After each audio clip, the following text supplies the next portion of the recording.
కడప జిల్లా పోరుమామిళ్ల చెరువుకు వెంటనే తెలుగు గంగా నీటిని విడుదల చేయాలని పోతిరెడ్డి నాగార్జునారెడ్డి మాజీ ప్రభుత్వ సలహాదారు కోరారు. ప్రస్తుతం పోరుమామిళ్ల చెరువుకు వర్షం ద్వారా నీరు రానందున దాదాపు గత నెల రోజులుగా పోతిరెడ్డిపాడు నుండి తెలుగు గంగా కాలువకు నీరు రావడం జరుగుతుంది. కావున బద్వేల్ నియోజకవర్గంలోని అతిపెద్ద చెరువు పోరుమామిళ్ల చెరువు. కృష్ణదేవరాయల కాలంలో నిర్మించబడ్డ ఈ చెరువుకు వేల ఎకరాల పారుదల కింద అనేక చిన్న చెరువులకు నీటిని సరఫరా చేస్తుంది. గత 5 సంవత్సరాలుగా చెరువులో వర్షం ద్వారా తెలుగు గంగా కాలువకు నీరు వచ్చి ఉండేవి. అందువలనే ఈ ప్రాంతంలో తాగునీటి సమస్య కూడా లేకుండా ఉంది.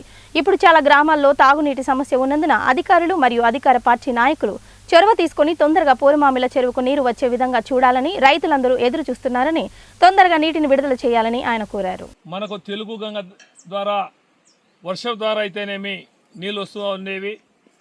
కానీ ఈ సంవత్సరం వర్షాలు మిగతా జిల్లాల్లో ఎక్కువ పడి తుఫాను వచ్చి కొట్టుకుపోయినా మన ప్రాంతంలో వర్షం లేక ఇప్పుడు మనం చూస్తున్నాం పోరుమామిళ్ల చెరువు పెద్ద ఆయకట్టు బద్వేలు నియోజకవర్గంలోనే పెద్ద ఆయకట్టు కలిగినటువంటి చెరువు పోరుమామిళ్ల చెరువు.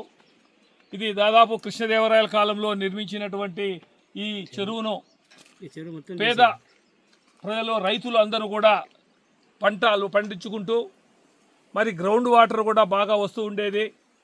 ఆలస్యంగా అయినా కూడా ఇప్పుడు పోతిరెడ్డిపాడు హెడ్ రెగ్యులేటర్ నుంచి మన బ్రహ్మసాగర్కు నీళ్లు వస్తున్నవి. తొందరగా నీళ్ళు అధికారులు